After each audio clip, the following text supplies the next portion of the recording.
There is something I have come to know as absolutely true.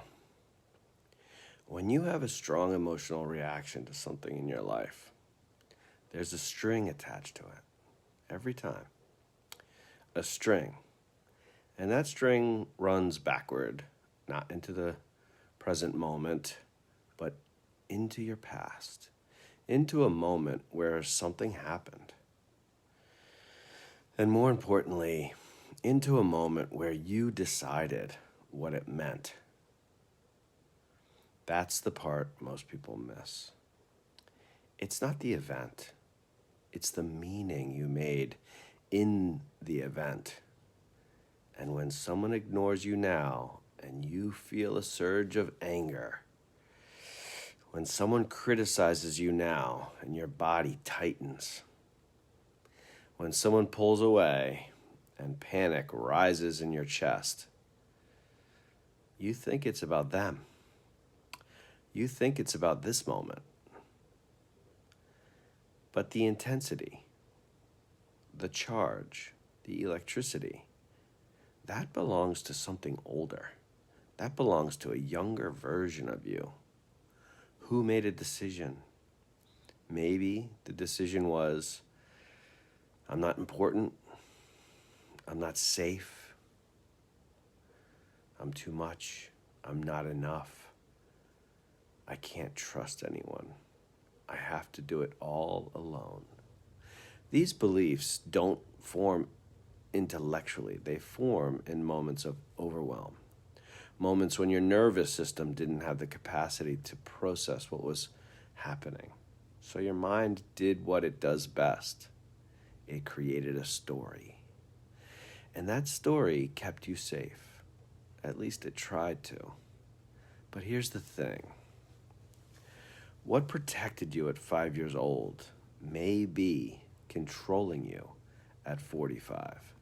And until you can sit in stillness and feel the reaction instead of acting from it, you will be run by it.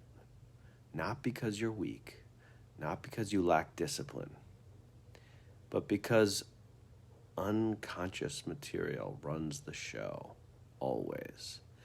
The unconscious always wins until it becomes conscience. So what do? We don't suppress the emotion. That doesn't work. We don't shame ourselves for being reactive. That just creates another layer of protection. We follow the string. When you feel the charge, pause. Instead of projecting it outward, turn it inward. Ask yourself, when have I felt this before? And don't answer quickly. Let your body answer. Let your memory wander. There is usually an earlier scene, a look on someone's face, a tone in someone's voice, a moment where you felt small, invisible, unprotected, unchosen.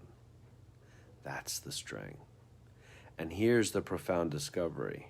When you go back there consciously with your adult awareness, the room is often empty. The fear feels enormous from a distance. But when you walk into it, you discover that what has been running you is a belief, not reality. The event happened, yes. But the belief you formed about yourself in that event is not truth. It is interpretation. And interpretations can be questioned. They can be released. They can be loved. This is the part people skip.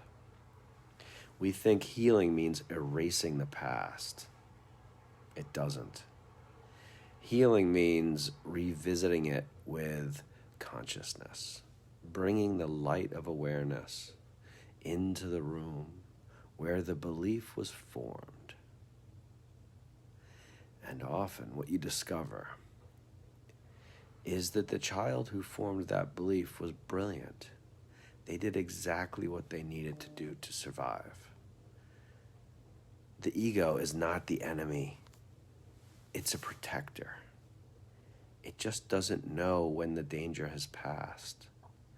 So the practice becomes this: strong reaction, pause, follow the string, find the younger self, witness the belief, and then gently ask, is this absolutely true?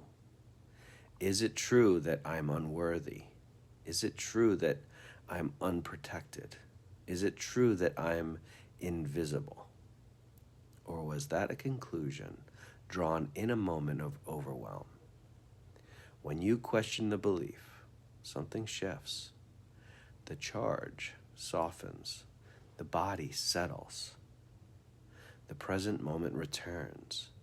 And now, instead of reacting, you can respond. From sovereignty, from awareness, from your adult self. This is freedom. Not the freedom of controlling the world, but the freedom of not being controlled by your unconscious. The freedom of realizing that the string only has power when you refuse to look at it. And the moment you turn toward it with courage, with curiosity, with compassion, it begins to dissolve. So next time you feel triggered, don't shame yourself. Don't explode outward.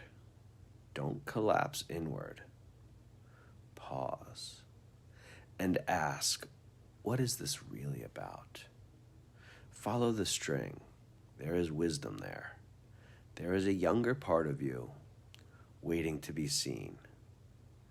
And when you see it, when you love it, when you question the belief it created, you step out of reactivity and into conscious creation. That's the work. That's the path. And that is how we stop being run by our past and start living from presence.